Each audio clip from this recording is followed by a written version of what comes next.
Hello दोस्तों, मैं अरविंद कुमार आपका गुरुकुल इंस्टीट्यूट सूची में स्वागत करता हूं। दोस्तों, आज से हम इतिहास विषय की क्लास शुरू कर रहे हैं, जिसकी आज ये पहली क्लास है। आज हम इसमें आपको इतिहास का इंट्रोडक्शन देंगे कि इतिहास क्या है, इतिहास कैसे पढ़ा जाता है, इतिहास के क्या अपने महत्वपूर्ण तथ्य हैं। तो चलते हैं, आज की क्लास स्टार्ट करते हैं। लेकिन उससे पहले आप लोग क्लास को धमाकेदार तरीके से शेयर कीजिए और सभी लोग क्लास को लाइक कीजिए और चैनल को सब्सक्राइब कर बेल बटन अवश्य दबाएं, जिससे हमारी आने वाली सभी वीडियो की नोटिफिकेशन आपको नियमित रूप से मिलते रहें। तो चलते हैं दोस्तों, आज की क्लास स्टार्ट करते हैं। तो आज हम इतिहास के पहली क्लास में इंट्रोडक्शन क्लास है, जिसमें हम आज आपको बताएंगे प्राचीन भारतीय इतिहास के स्रोत एवं प्रागैतिहासिक काल की जो घटनाएं हुई हैं, जो महत्वपूर्ण है और पेपर की दृष्टि से जो पेपर में पूछी जाती हैं। तो चलते हैं, क्लास को स्टार्ट करते हैं। तो प्राचीन भारतीय इतिहास के स्रोत एवं प्रागैतिहासिक काल, तो इतिहास आप किसे कहेंगे? तो उसके पहले आप लोग साथ साथ नोट्स बनाते चलिएगा, और जिससे आपको बाद में सिर्फ रिवीजन करना रहे। तो चलते हैं, लिखते हैं। पहले आप अगर कोई चीज़ शुरू करते हैं तो पहले आपको एक भूमिका बनानी पड़ती है। तो आप लोग हेडिंग डालिएगा इतिहास विषय की भूमिका। भूमिका में लिखिएगा प्राचीन भारतीय इतिहास में किए गए क्या? प्राचीन भारतीय इतिहास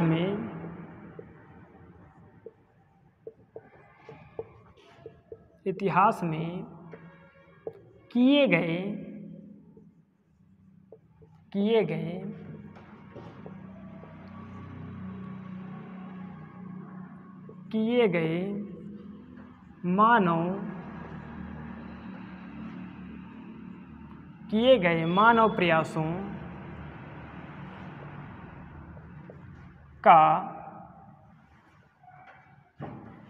मानव प्रयासों का अनुक्रमिक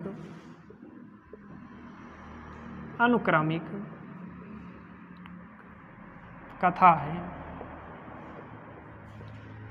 भूमिका में आप लोग लिखिएगा प्राचीन भारतीय इतिहास में किए गए मानव प्रयासों का अनुक्रमिक कथा है क्या इतिहास? जी हाँ दोस्तों। उसके बाद आप लोग आगे एरो बनाकर लिखिएगा, यानी सब फैक्ट वाइज आप लोग लिखते चलिएगा। फिर आगे लिखिएगा इतिहास के प्रमुख अंग। क्या लिखिएगा? इतिहास के, अगर आप कोई चीज़ पढ़ते हैं तो उसके कुछ अंग भी होंगे। तो इतिहास के प्रमुख अंग,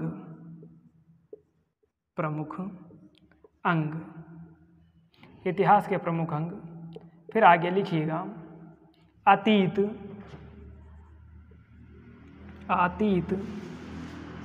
मानव प्रयास,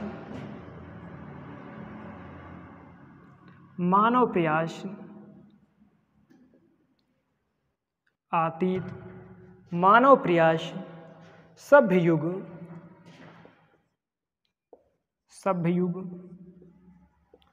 अतीत मानव प्रयास और सभ्य युग, और घटनाओं का अनुक्रमिक प्रयास, घटनाओं का अनुक्रमिक अध्ययन।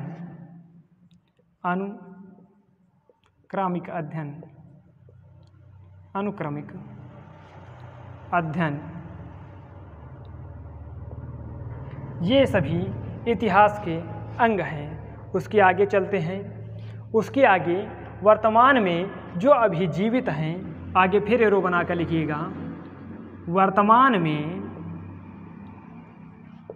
जो अभी जीवित हैं,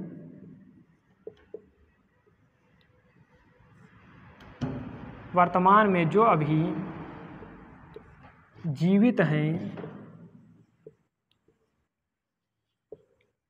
इतिहास का अंग नहीं है। जी हाँ दोस्तों, अगर आपसे ये MCQ फॉर्म में अगर पूछा जाए कि इतिहास के प्रमुख अंग हैं, अगर आपको ऑप्शन दिया जाए अतीत, मानव प्रयास, सभ्य युग या वर्तमान में जो अभी जीवित है, तो आपका आंसर होगा वर्तमान में जो अभी जीवित है वो मानव यानी इतिहास का अंग नहीं है। जी हाँ दोस्तों, आगे चलते हैं। उसके आगे यद्यपि वह शीघ्र ही, यानी वर्तमान में जो अभी जीवित है यह शीघ्र ही अतीत का शीघ्र ही अतीत का अंग बन जाएगा। अतीत ऐसे लिखा जाता है, अतीत का अंग बन जाएगा। जी हाँ दोस्तों, यानी जो अभी जीवित है वह अतीत में इतिहास का अंग बन जाएगा। उसके आगे चलते हैं। उसके आगे चलने से पहले आप लोग क्लास को लाइक और शेयर कीजिएगा दोस्तों। हाँ, उसके आगे चलते हैं। इसको मिटाते हैं, पहले थोड़ा सा स्पेस होना चाहिए। जी हाँ दोस्तों, कमेंट बॉक्स में ये ज़रूर लिखकर बताएं कि क्लास कैसी लग रही है और आपको नियमित ही ऐसी क्लासें हमारी गुरुकुल इंस्टीट्यूट सूची की तरफ से मिलती रहेंगी। तो आगे और एरो बनाकर लिखिएगा, एरो बनाकर लिखिएगा कि वर्तमान में जो अभी जीवित है वो इतिहास का अंग नहीं है। उसके आगे लिखिएगा यद्यपि वह शीघ्र ही इतिहास का अंग बन जाएगा।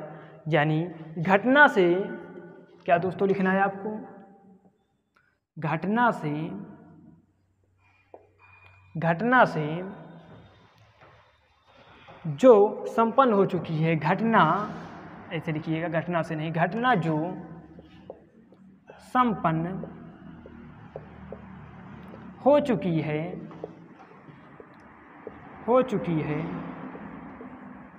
वह इतिहास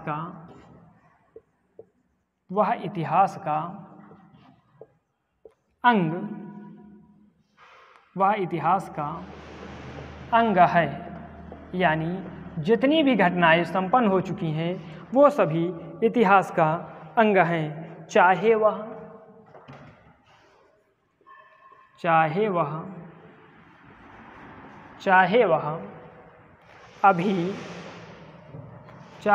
अभी और चाहे वह 100 साल पहले, यानी चाहे वह अभी और चाहे वह 100 साल पहले के पूर्व,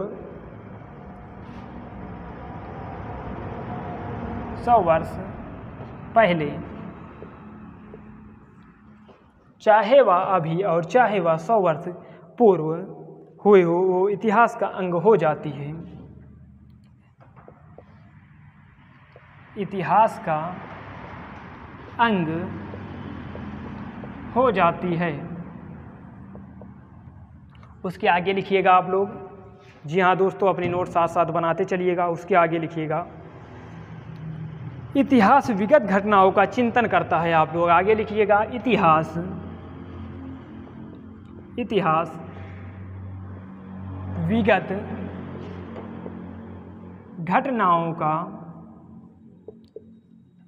विगत घटनाओं का चिंतन करता है। इतिहास विगत घटनाओं का चिंतन करता है, यानी विगत माने जो घटनाएं पहले बीत चुकी हैं उनका इतिहास चिंतन करता है। जब हम ऐतिहासिक क्रम में, उसके आगे लिखिएगा, जब हम ऐतिहासिक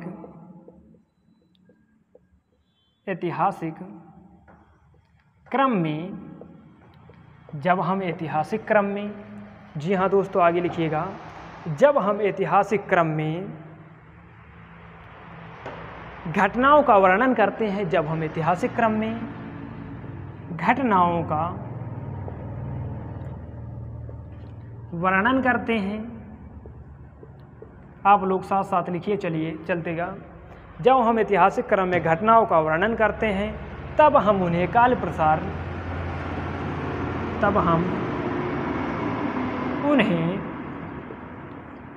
प्रसार, यानी काल माने समय प्रसार, तब हम उन्हें काल प्रसार, जी हाँ दोस्तों आप लोग लिख लीजिए, तब हम उसे काल प्रसार में विस्तारित करते हैं, यानी वितरित करते हैं, वितरित करते हैं। यानी जब हम ऐतिहासिक क्रम में घटनाओं का वर्णन करते हैं तब हम उन्हें काल प्रसार में, यानी वितरित, यानी बांटते हैं, यानी वितरित करना माने क्या हुआ, बांटते हैं। तो दोस्तों चलते हैं आगे, इसको आप लोग लिख लीजिए तो हम मिटाते हैं।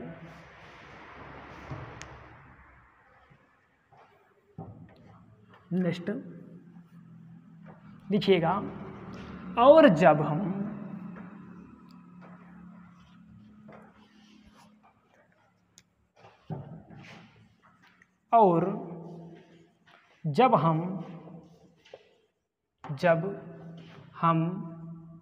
भौगोलिक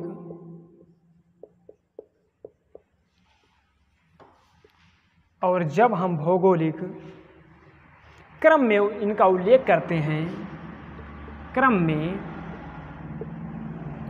इनका यानी कि इनका घटनाओं का उल्लेख करते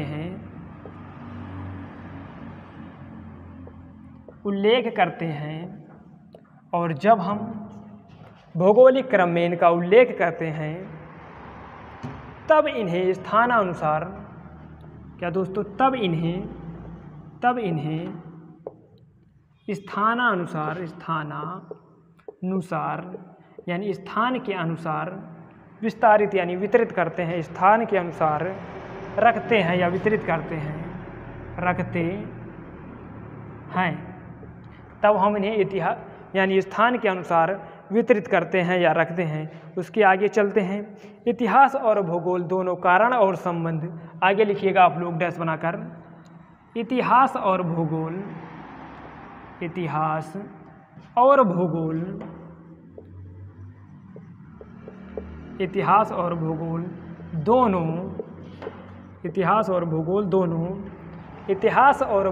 दोनों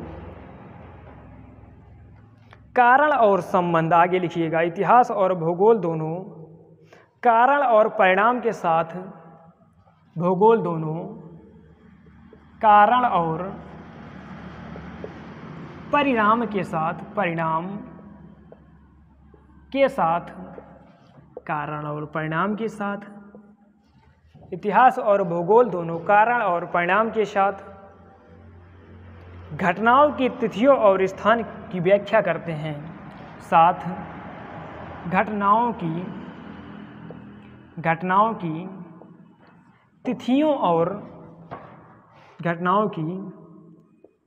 तिथियों और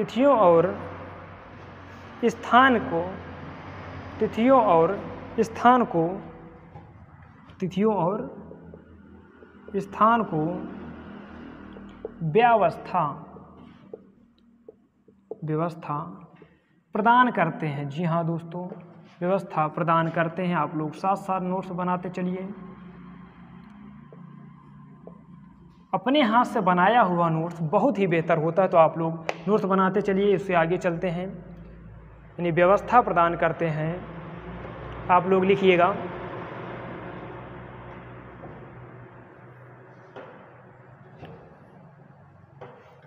आगे और लिखिएगा, अतः निरंतरता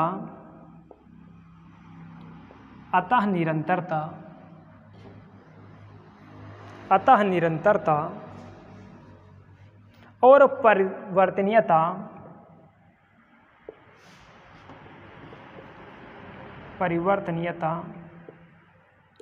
अतः निरंतरता और परिवर्तनीयता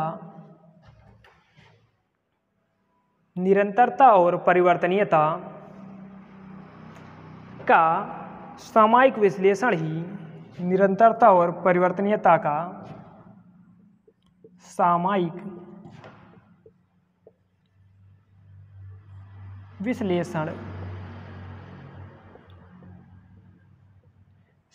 विश्लेषण ही अतः निरंतरता और परिवर्तनीयता का सामाजिक विश्लेषण ही, सामयिक यानी सामाजिक या सामयिक विश्लेषण ही इतिहास, सामयिक विश्लेषण ही इतिहास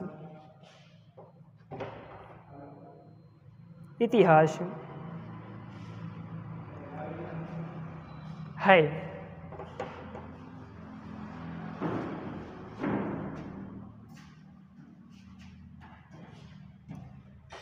जी हाँ दोस्तों, उसके आगे आप लोग लिखिएगा, इतिहास ऐसे आप हम रिमूव यानी हटाते हैं, उसके आगे आप लोग लिखिएगा। नोट्स साथ साथ बनाते चलिएगा, जिससे हमारी सभी एग्जामों में हेल्पफुल हो। और आज से ये क्लास आपको 0 से बिल्कुल हीरो लेवल तक चलेगी। उसके आगे आप लोग लिखिएगा, अतः निरंतरता ही परिवर्तनीयता। उसके आगे आप लोग लिखिएगा, इतिहास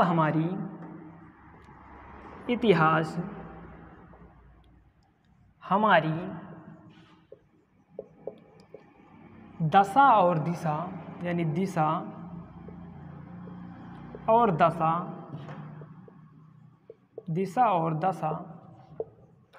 का निर्धारण करता है।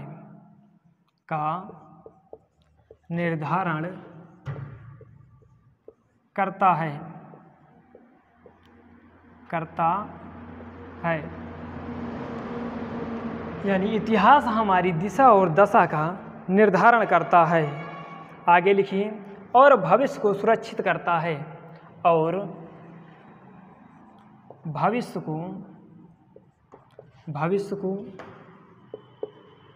सुरक्षित करता है।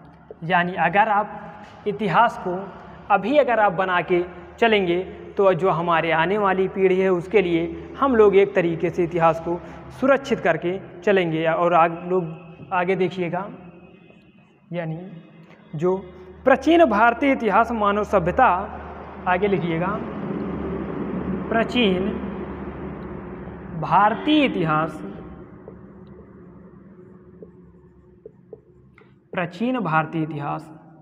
मानव सभ्यता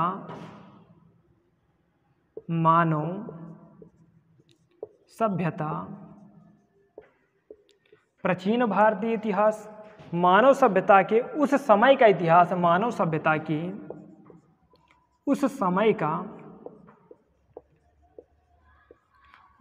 का इतिहास है, उस समय का इतिहास है जब वह अपने निर्माण की अवस्था में था, जब वह अपने निर्माण की अवस्था में था। यानी जब मानव अपने निर्माण की अवस्था में था तभी से भारतीय मानव इतिहास यानी जो प्राचीन भारतीय इतिहास है उसकी उत्पत्ति मानी जाती है। आगे चलते हैं, विशाल पर्वतमालाओं और, आप लोग लिखिएगा, विशाल पर्वतमालाओं और विशाल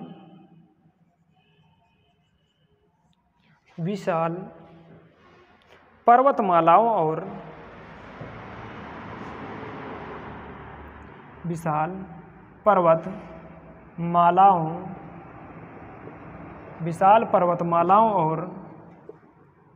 विशाल पर्वतमालाओं और नदियों की भूमिका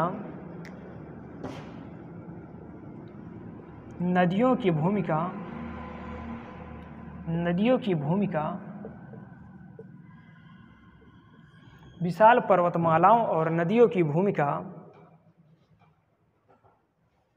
प्राचीन भारतीय इतिहास के निर्माण में, प्राचीन भारतीय इतिहास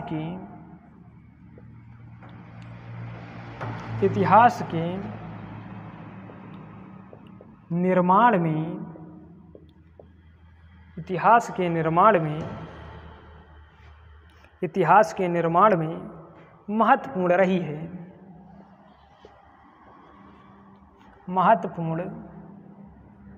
है। यानी आप लोग समझिएगा, जो विशाल पर्वतमालाओं और नदियों की भूमिका, जो पहले मनुष्य था वो नदियों के किनारे और जंगलों में रहता था, तो इसीलिए यानी विशाल पर्वतमालाओं और नदियों का भी प्राचीन भारतीय इतिहास में महत्वपूर्ण योगदान रहा है। उससे आगे आप लोग लिखिएगा, वर्तमान मानव का स्वरूप लिखिएगा आप लोग, नेक्स्ट, वर्तमान मानव का स्वरूप, वर्तमान मानव का स्वरूप,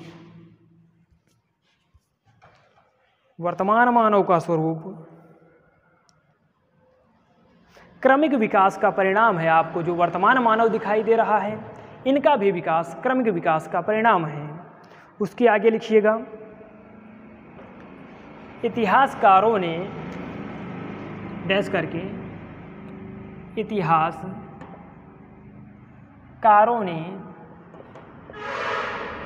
इतिहासकारों ने अध्ययन की सुविधा की दृष्टि से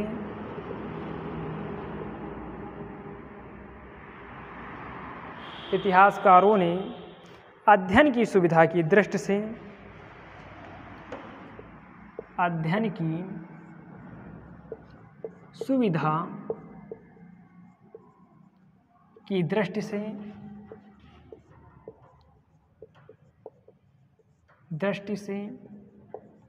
इतिहासकारों ने इतिहास को सुविधा के अध्ययन से दृष्टि से इतिहास को कई भागों में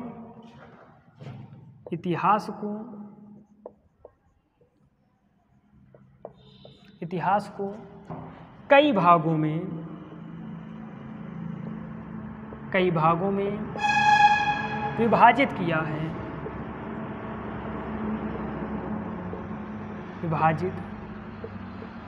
है। यानी इतिहासकारों ने अध्ययन की सुविधा की दृष्टि से इतिहास को कई भागों में विभाजित किया है। तो चलते हैं ऐतिहासिक कालक्रम के अध्ययन व ऐतिहासिक स्रोतों। अब आपको पढ़ना क्या है, यानी प्राचीन भारत उसी वर्गीकरण का एक भाग है। यानी आपको पढ़ रहे हैं क्या, प्राचीन भारत। तो जो प्राचीन भारत है क्या, प्राचीन भारत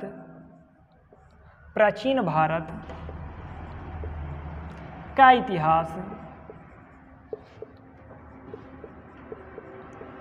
प्राचीन भारत का इतिहास उसी वर्गीकरण का एक भाग है, उसी वर्गीकरण का एक भाग है जो इतिहासकारों ने अध्ययन की सुविधा की दृष्टि से इतिहास को कई भागों में विभाजित किया है। तो उसी का एक भाग है प्राचीन भारत का इतिहास। तो हम लोग जो पढ़ रहे हैं आज प्राचीन भारत का इतिहास पढ़ रहे हैं। उसके आगे आप लोग लिखिएगा, ऐतिहासिक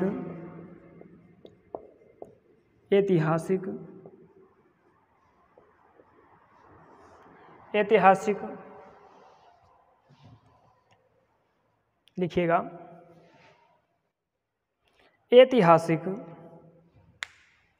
कालक्रमों का अध्ययन एवं ऐतिहासिक सामग्री, ऐतिहासिक कालक्रमों का अध्ययन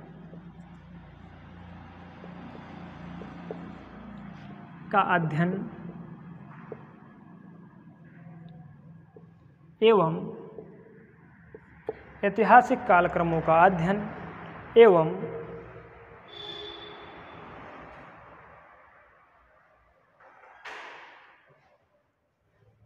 ऐतिहासिक सामग्री स्रोत,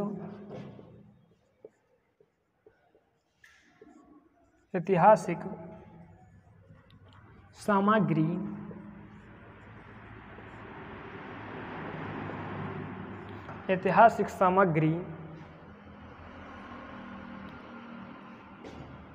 स्रोत के आधार पर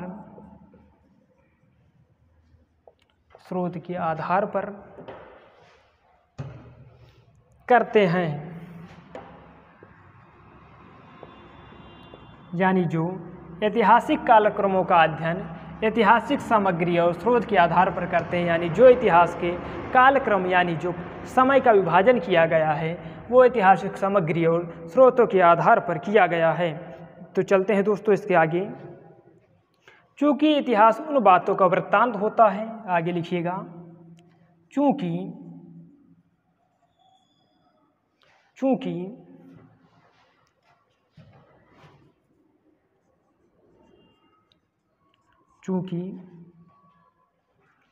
इतिहास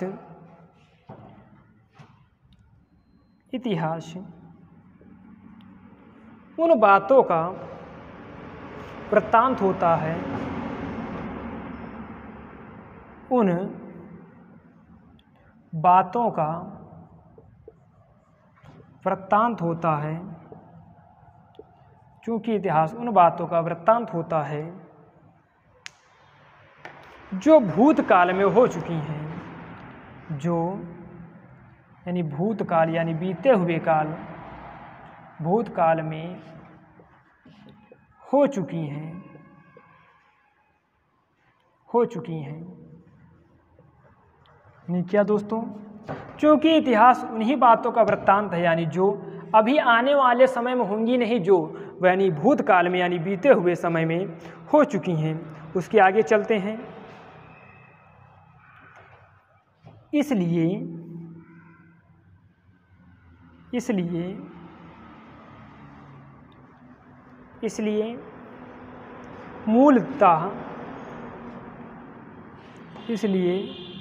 मूलतः महत्वपूर्ण तथ्यों को चुनकर, महत्वपूर्ण तथ्यों को चुनकर, महत्वपूर्ण तथ्यों को चुनकर अतीत का पुनर्निर्माण, अतीत का पुनर्निर्माण, अतीत का पुनर्निर्माण करने को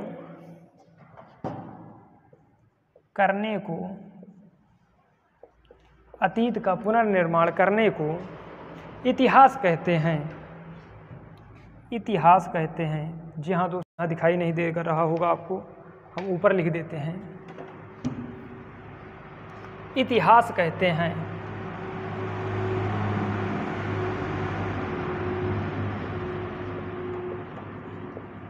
यानी क्या, चूँकि इतिहास उन बातों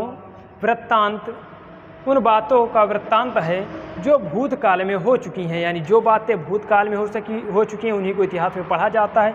इसलिए मूलतः महत्वपूर्ण तथ्यों को चुनकर अतीत का पुनर्निर्माण करने को इतिहास कहा जाता है। जी हाँ दोस्तों, इतिहास कहा जाता है। उससे आगे हम चलते हैं। ये महत्वपूर्ण तत्व हमारे लिए, लिखिएगा आप लोग, ये महत्वपूर्ण तथ्य हमारे लिए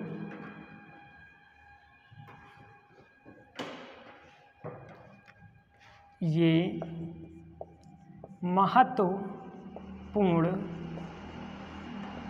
तथ्य हमारे लिए, ये महत्वपूर्ण तथ्य हमारे लिए कई रूपों में सुरक्षित हैं, कई रूपों में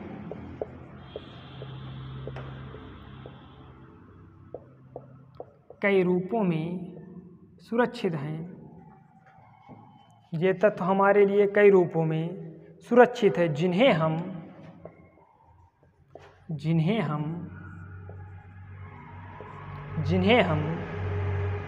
इतिहास की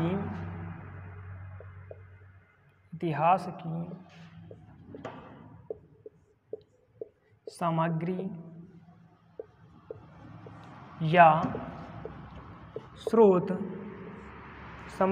स्रोत कहते हैं। तो अब आप लोग को आगे क्या पढ़ना है, यानी स्रोत, यानी इतिहास के कौन कौन से स्रोत हैं। तो दोस्तों, अब आपको हम स्रोत अगले पार्ट में करवाएंगे। आप लोग को क्लास कैसी लगी लिखकर कमेंट बॉक्स में बताना ना भूलें। क्लास को धमाकेदार तरीके से शेयर और लाइक करते रहिए, और ऐसे ही हम आपको पर डे इतिहास की क्लास हमारी शुरू हो गई है, जिसमें हम आपको पर डे इसी तरह की सीरीज लाते रहेंगे। जी हाँ दोस्तों, क्लास कैसी लगी क्लास को कमेंट बॉक्स में लिखकर बताना ना भूलें, और चैनल को ज़्यादा से ज़्यादा सब्सक्राइब कर बेल बटन अवश्य दबाएं, जिससे हमारी ऐसे ही क्लास आपको देखने के लिए नोटिफिकेशन मिलती रहे। तो धन्यवाद, मिलते हैं नेक्स्ट क्लास में।